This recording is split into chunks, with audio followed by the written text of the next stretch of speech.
الله أكبر الله أكبر أشهد أن لا إله إلا الله أشهد أن لا إله إلا الله أشهد أن محمدا رسول الله أشهد أن محمدا رسول الله حي على الصلاة حي على الصلاة حي على الفلاح حي على الفلاح الله أكبر الله أكبر لا إله إلا الله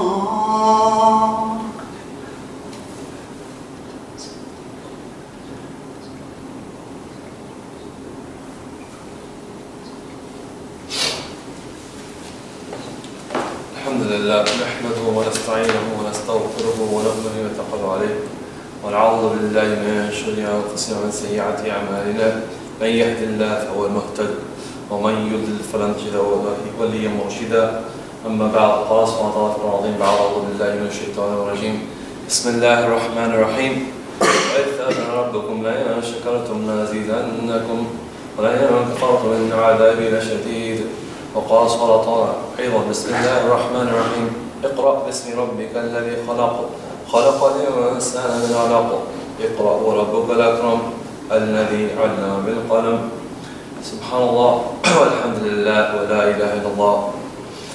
Alhamdulillah, you're blessed here to be on blessed here to be present on Yom Jumu'ah, the best day of all days in the week. Alhamdulillah, Allah SWT has blessed us to be amongst the Ummah of Rasulullah sallallahu alayhi wa sallam, the best of all nations with the best of all messengers. Alhamdulillah, Allah SWT has blessed us to be amongst those individuals who He has given the tawfiq to establish Salat al-Jum'ah on this campus. Alhamdulillah, Allah SWT has given us the ability, the capacity, the tawfiq to be here, to listen, to hear, and to obey, and to gain blessings of this Salat al-Jum'ah. So may Allah SWT help us be in a state of thankfulness, for He declares in the Quran, لَإِن شَكَرْتُمْ لَأَزِيدَنَّكُمْ. If you're amongst those who show thanks, who show gratitude, لَأَزِيدَنَّكُمْ, your promises increase. وَإِن كَفَرْتُمْ مِنْ عَذَابِي لَشَدِيدٌ. And if you're amongst those who show ingratitude, cover up the bounties of Allah, Allah subhanahu wa ta'ala tells us that His punishment is very severe. So may you and I, and all of us, be in a state of thankfulness and shukr to Allah subhanahu wa ta'ala in all our hal, in all our states, and all our sayings. May Allah subhanahu wa ta'ala help us to be reflective upon the fact that in every situation there is blessing for us. Alhamdulillah, in this short reminder to myself and to you, I'm going to share a few thoughts based on this idea about knowledge. Right? So I shared with you the first part of the revelation of the Quran. Allah SWT says that He is the one Allama al-Qalam that has taught us by the pen. We are here at a university that is set up, right, for the idea of educating people. You are here, students, or perhaps your teachers, and this are invested in the idea of instruction one to another. And so as our lives have opened a new chapter, as school has started, as the academic calendar year has begun, our lives have changed in certain ways. Right? You are now in the learning mode. Your schedule might have changed. You might get up earlier, or for some of you maybe later than you did in the off period that you had prior to this, starting the semester. We might be focused on absorbing texts, right? Some of us are absorbed in acquiring new skills in this year. Some of us are focused on achieving good marks and grades so that we might move to the next stage in our educational career, so to speak. So we have changed our habits and our modes of being for a short time, at least now that the school year has started. And we hope that we are in this path of seeking knowledge, right? That we are amongst those whom Rasulullah ﷺ tells us that they are amongst the rank of those individuals, or those who the angels are greeting them on the paths, right? The fish in the sea are making dua for them and tasbih, and so that we are in this path of seeking knowledge. So we want to be in that rank, and perhaps many of you started your year thinking of that. that is our purpose this year, is to be amongst the individuals who Rasulullah gives these glad tidings to. To be here, you are going to make, and to be amongst that rank, you'll be making sacrifices of your time, your effort, your finances, and your parents most definitely are making similar sacrifices so that you might be amongst those individuals who are in the act of learning and being amongst those whom Allah subhanahu wa ta'ala raises, right? He raises those who have knowledge in ranks. So in this brief reminder, I want us to be focused and think for a second, however, what are we about in this? Meaning, what is this idea of instruction? What are we about? Why are we here in a sense? Yes, we might be for this rank, but we think, why am I seeking knowledge? And how is it connected to the end goal of knowledge? So if I were to ask you that question in the class, you might say, well, the purpose that we seek knowledge is that we want knowledge so that we can have felicity and success in dunya and akhirah, in this world and the afterlife. Perhaps you might say, well, primarily for the afterlife, I care less about this world, but in any case, you want to be amongst those who are acquiring knowledge for the benefit of the afterlife. In a way, you'd be saying that I'm seeking knowledge, or I'm on the path of seeking knowledge for najat, for salvation. And that is a recognized goal of our deen, right? That the point or the end goal of seeking knowledge is that you might get knowledge, or you might gain felicity and in high stations in the afterlife. And then you understand the hadith of Rasulullah says that the seeking, right, of knowledge is farḍ upon every believer.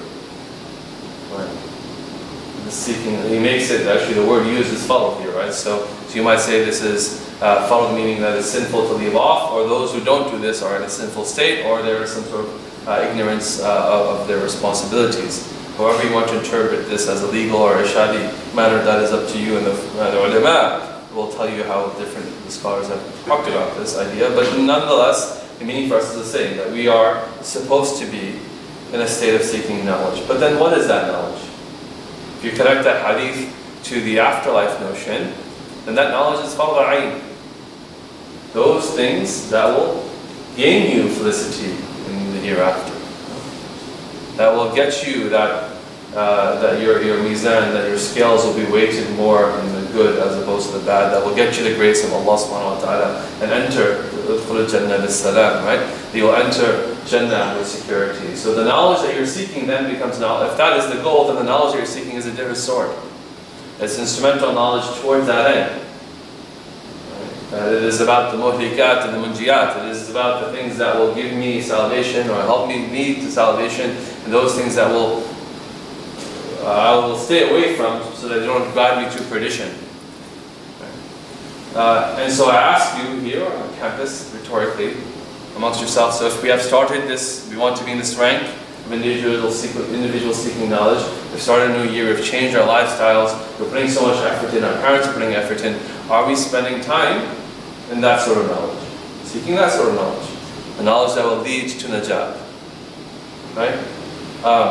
And what does that mean practically? I mean, of course you all know, and that's why you are here in a sense, in this masjid or in this musalla, because you know there are certain things that we need to do, certain fara'id, there's certain worship acts, there's certain arkan of those that we need to know, and you learn them as you were a child, or you learn them now, you know, those sorts of things.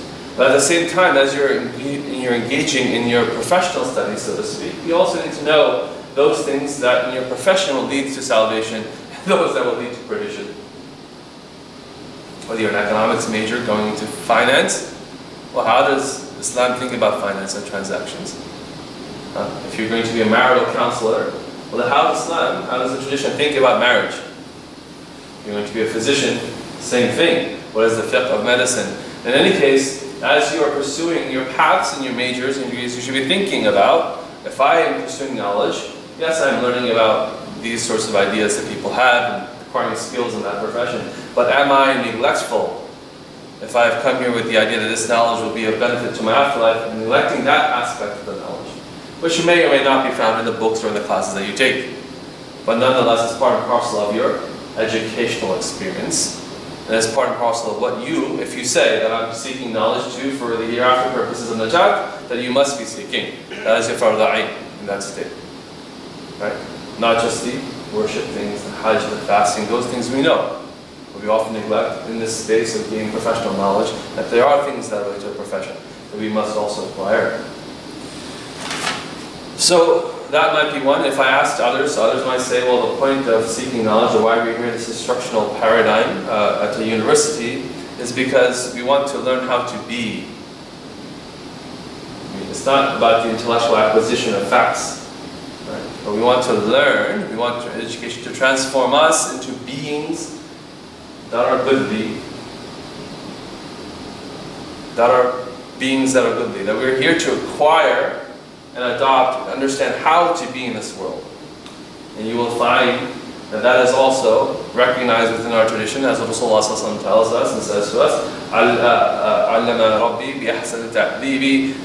that my Lord taught me the best of characters, and he says, that I was sent but for the perfection of character, meaning that my message is about teaching you how to be. How to be. Because you are a special creation of Allah subhanahu wa ta'ala. He has given you ashraf al-makhluqat, you are the best, most honored creation. He has given you things that He has not given other creations. And our prime relationship is that to our Lord. Therefore, you must learn how to be in front of your Lord in all your states. And then you must learn how to be in front of the creation of your Lord in all its different formations. So that you will find as well, that the purpose of learning is other than akhlaq.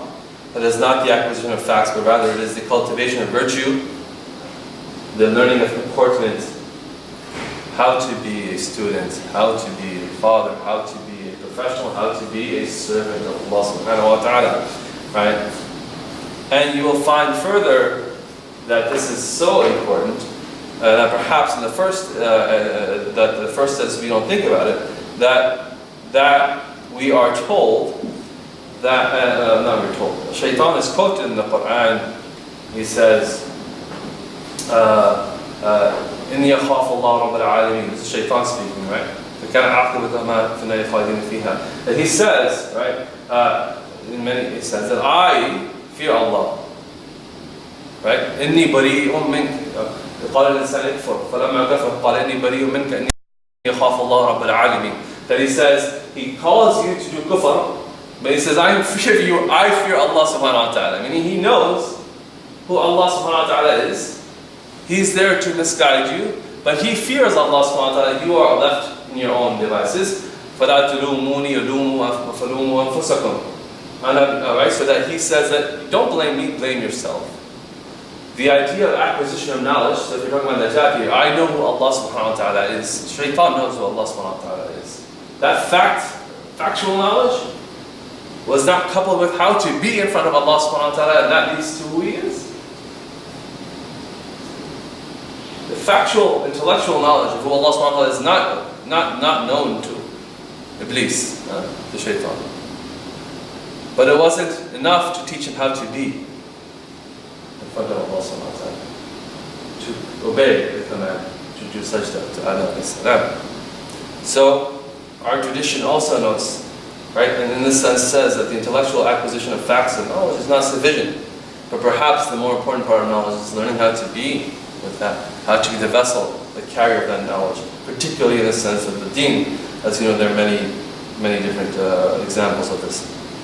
So how do you gain this type of knowledge? If you said that I'm going to acquire knowledge and be in this instructional mode, then how would I acquire this idea of how to be if it is not found in the facts and in the books?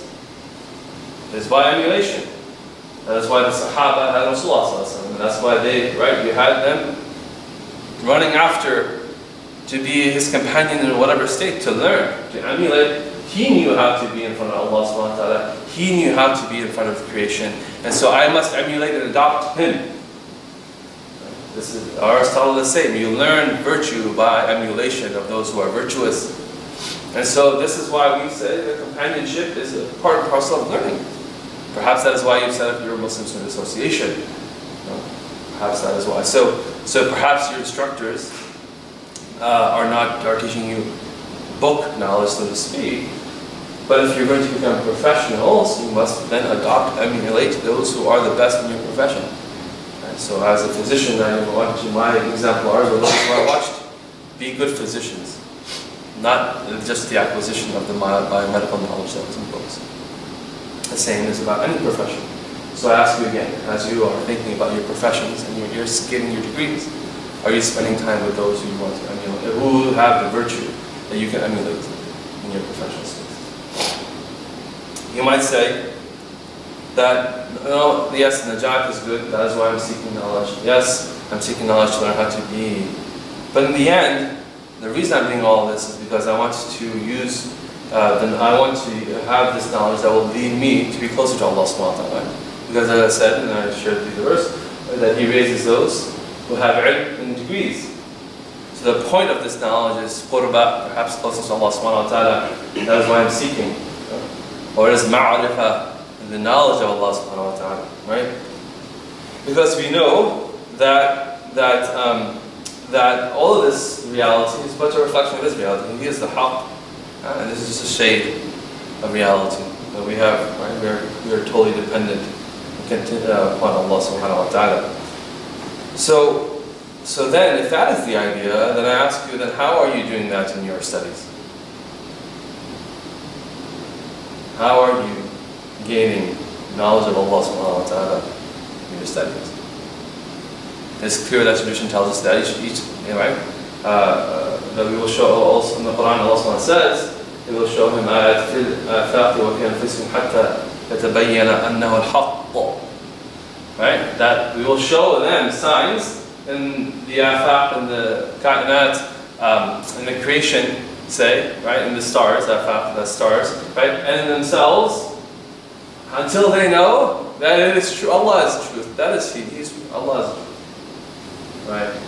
So the idea here is that yes, you might be studying biology or astronomy or philosophy, but that should be in some way making you realize that Allah subhanahu wa ta'ala is the one who is that is the one who has created all of this, or is the one who has given us the capacity to reason as we do in philosophy, or whatever else it might be.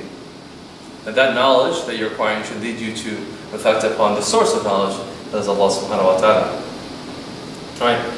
And that is why, you'll say, where is the other proofs of this? Well, this is why Rasulullah said it, right? Tells, إِنَّهُ فِي الْغَارِ قَالِ لِصَاحِبِهِ لَا تَحْزَنْ إِنَّ اللَّهَ مَعَنَا. That when they're in the ghar, well, Allah subhanahu wa ta'ala, what does Rasulullah say to Abu Bakr radiyan? Do not fear. Do not fear. Inna Allah ma'ana. That He is with us. Allah is with us. Because they are witnessing that everything, Allah subhanahu wa ta'ala is here. I'm not being in that sense, I'm not saying Allah subhanahu wa ta'ala is with, but you understand. They're witnessing Allah subhanahu wa ta'ala, right? And everything. Allah subhanahu wa ta'ala is behind all of this, let's say it in a better way. So we'll be into theological conversations here. But in any case, that is the notion, right? Then how, if you're doing that in your studies, this is what you should be thinking about. How am I acquiring that knowledge? And how would you find that knowledge? How can we? Is it through the studying or acquiring of factual knowledge through books, or is it through emulation? How would you gain this knowledge? That everything is from Allah subhanahu wa ta'ala. How will you gain that? In our tradition, that is not gained through those means, actually. This through tadabbur, tafakkur. This is why Imam al-Ghazali says that the highest form of knowledge is kashaf, ilham, that those sorts of knowledge, that knowledge of Allah subhanahu wa ta'ala is not necessarily found through this modality, but it is through another modality. It's through purifying yourself, reflecting. And you say, well, this is Islam. But now I would think about Newton, or Plato, or Aristotle, when they made these sort of theories about how the world is, how the universe operates, how mankind should be, they weren't reading books. They were reflecting upon the creation, or how both social creation as well as natural creation, or natural science and social sciences. So that sort of opening of what the universe is about, and it reflects it. Now I'm not saying they were theists. I'm just sort of saying that is part and parcel also of the Western tradition of acquiring knowledge. It's not just through these modalities. So you must then spend some of your time as students practicing the idea of what Rasulullah of being away of seclusion, of reflecting in a space, maybe sitting out in this Berkshire's nature and saying, I'm just going to sit and think about and reflect upon Allah subhanahu wa ta'ala or some verses. Just sit for your mind. Now everyone wants to talk about mindfulness. Being mindfulness that everything is around you. Perhaps that will lead you to the greatest sense that all of this points to Tawheed, the oneness of Allah subhanahu wa ta'ala. And you can ask your teachers how more to do that. That won't go further than this. So in any case, the point in this first reminder, this first part of the Khutbah, is that we are now in a state of acquiring knowledge. You have started your instructional path for this year, and I wanted us to think about, well, what are we doing, and why are we doing it? So maybe we can be right about it. وَلْقَدْ هَذَا وَالصَّوْفُ وَعَدِي وَالْخُسَعَ الْمُسْلِمِينَ اللَّهُ غَفُورٌ رَحِيمٌ.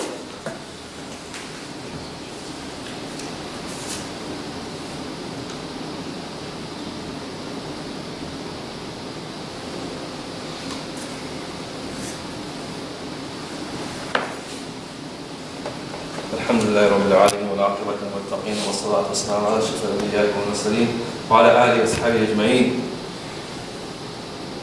So, as you think about and as you rectify your intentions, as you think about the different modes of acquiring knowledge that you must participate in for this year, you may also have to recognize that there are characteristics of those who are in the mode of being instructed. And we have exemplars for that as well. So given the time, I won't spend too much time on this, but for example, I gave you one already. That of the example, the one to stay away from is of Iblis, right? Or Shaitan al-Rajim, right? Why is it the accursed one? That you can gain knowledge, fashion knowledge, but if you gain that knowledge with pride and not humility, it is of no benefit to you. In najat, or in akhlaq, or in ma'arifah, none of these reasons will, if you have pride and kibr in the knowledge that you have when you gain the end goal that you like. And that also the knowledge, particularly moral knowledge, is not necessarily found, right, just through books and in theoretical spaces, right? That there is a part of beingness that allows for practical knowledge to insert into your heart. That at times you must be with teachers and with students and understand and reflect upon how to be. And so I would encourage you to be in those circles, right? And to adopt those conformities as well. Because, and you know this, that in this life you can see as an example, the people who go ahead, and however you want to determine your metrics of success, that is up to you. But are not necessarily those individuals who have the most intellectual knowledge. You see this clearly in medicine, you see this in business.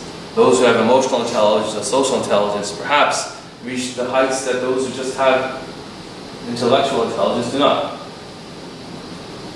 So as you go about your acquiring of knowledge and skill sets, then you must think about those domains that you often neglect. You focus on getting the A in the class, the theoretical space, but if you don't have the A in the social and emotional environment, perhaps you will not gain the success that you seek. So may Allah subhanahu wa ta'ala help you and I become those who seek knowledge for His sake, to get closer to Him through our knowledge, gain knowledge that is beneficial to us, as Allah taught us, right? That He would make dua for Him, right? That He would ask us, He would ask, that He would ask for protection from Allah subhanahu wa ta'ala, from knowledge that is not of benefit. So may we always be in a state of gaining knowledge that is beneficial to us. May Allah subhanahu wa ta'ala help us to be amongst those who He grants that right. And whatever we're studying, the rank of those who are amongst those seeking the path of knowledge, where the entire creation makes dua for them. May Allah subhanahu wa ta'ala open the doors for us to beneficial knowledge and make us amongst those who then take that knowledge and give it to others, so that we are not only gaining the benefit for us, but also gaining the benefit in the posterity from the knowledge that we acquire. May Allah subhanahu wa ta'ala grant us the ability and discernment to keep on the path and istiqamah and esteem. May Allah help us to be sources of light for those around us. And may Allah bless our teachers, right, and our students, and make us amongst those who are always learning from great to give. ربنا آتنا في الدنيا حسنة وفي الآخرة حسنة وقنا عذاب النار. ربنا اغفر وارحمنا وانت خير الراحمين. ربنا اغفر وارحمنا وانت خير الراحمين. ربنا تقبل منا إنك أنت السميع العليم وتب علينا يا مولانا إنك أنت التواب الرحيم. ربنا اغفر وارحمنا وانت خير الراحمين. إن الله يعلم بالعدل والإحسان وإيتاء ذي القربى وينهى عن الفحشاء والمنكر والبغي يعظكم لعلكم تذكرون. واذكروا الله يذكركم وادعوه يستجب لكم وذكر الله تعالى أعلى وأزل وأجل واغفروا الله يعلم ما تصنعون. قال الصلاة. الله أكبر الله أكبر أشهد أن لا إله إلا الله أشهد أن محمدا رسول الله حي على الصلاة حي على الفلاح قد قامت الصلاة قد قامت الصلاة الله أكبر الله أكبر لا إله إلا الله فقد لا إله إلا الله استوى بينهم الله أكبر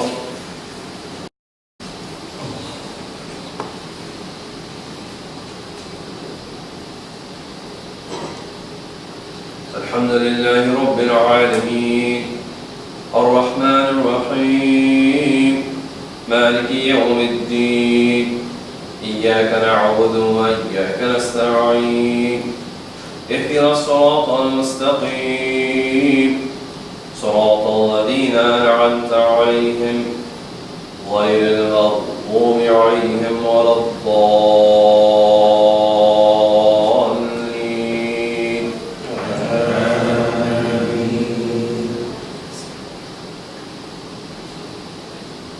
قد أفلح من تزكى وذكر اسم ربه فصلى بل تؤثرون الحياة الدنيا والآخرة خير وأبقى إن هذا لفي الصحف الأولى صحف إبراهيم وموسى الله أكبر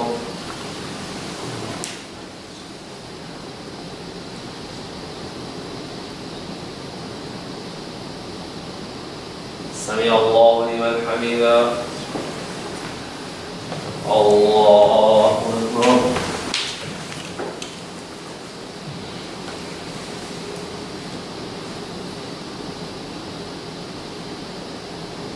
الله أكبر الله أكبر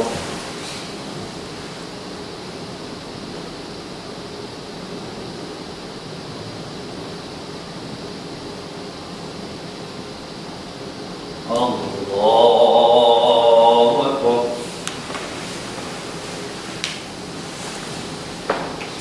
الحمد لله رب العالمين الرحمن الرحيم مالك يوم الدين إياك نعبد وإياك نستعين اهدنا الصراط المستقيم صراط الذين أنعمت عليهم غير المغضوب عليهم ولا الضالين آمين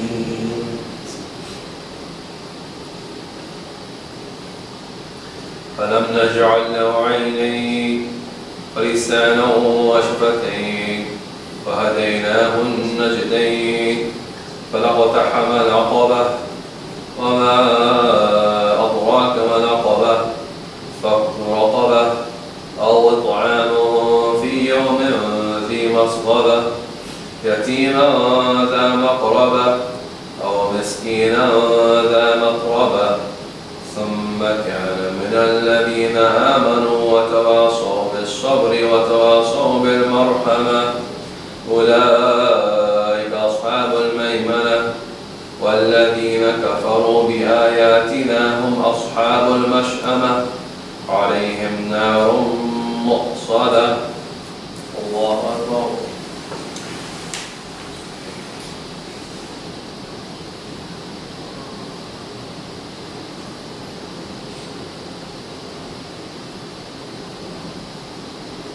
سمع الله لمن حمده الله أكبر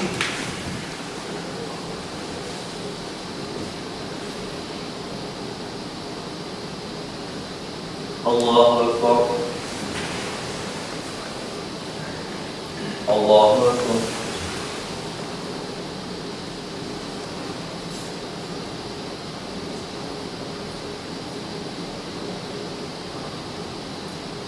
الله أكبر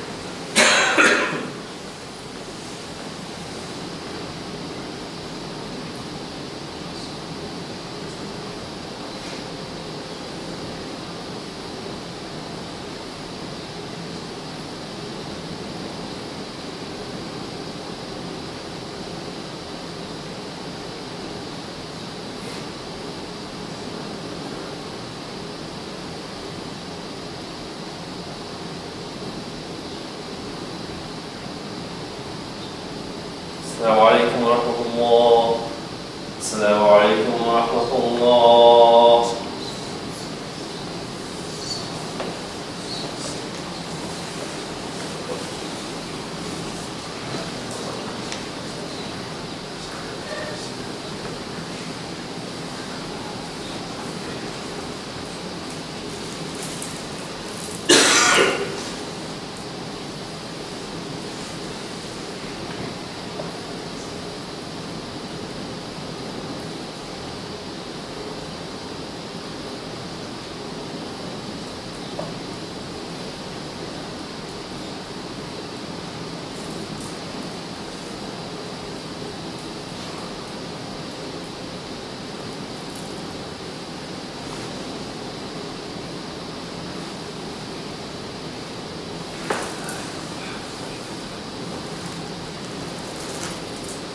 Yes, on behalf of the entire SU and the Muslim community here, we'd like to thank you, Padela, for both your Khutbah and your talk yesterday, for joining us on this. Inshallah, it's not the last time. Allah SWT bless you. Allah SWT for your graciousness. Please join us for lunch, inshallah, in the next room, inshallah, for momentarily, inshallah.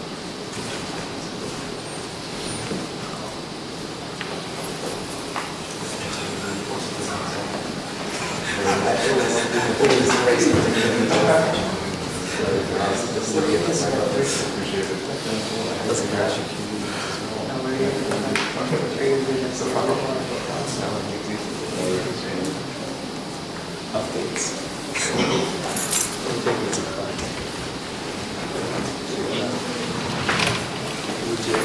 For like a solid hour and a half yesterday, I was and I'll tell you some stories. The first thing is when they called me, just making sure you just computer have an echo wait. Oh, okay. You just need to show us utility code so I was like, I don't have those on that. It's okay. I have the content. Okay, that'll work. Pretty long. I was like, okay, now, how about if I bring somebody whose name is not in that conversation? She's sure. But we have to be 25. Like, basically, every single option, they had something. So that's actually. So you guys should check out this replication because it happens. I was like, I'm not going to this field. So after all that, I was like, oh my god. So I was moving some club. It's from 7 p.m. today to yeah, so but we have to leave at 7 for 7. Straight up at that.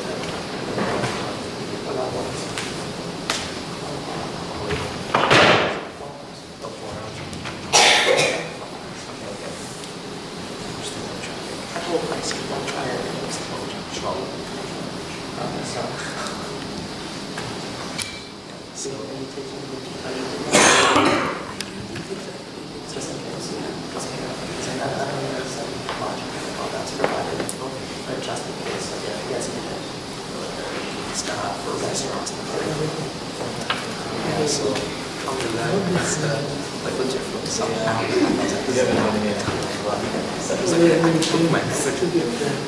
Like calls me back and said, yeah, my manager said like if you get another person, they can sign you on, but you still have to be like I'm like, bro, yes, it's 21. Oh, and then later on, they're like, yeah, actually, you can't give 21 years any vans. Yeah, they said like any. Exactly. Right. It's like 21-year-olds can't get any vans or any cars with 7 seats. If it's a minivan, if it's a big van, it doesn't have to be 25. And I was like, okay, can I get like a regular van? And they're like, recording all legit. Every like option. I'm trolling. Essentially, so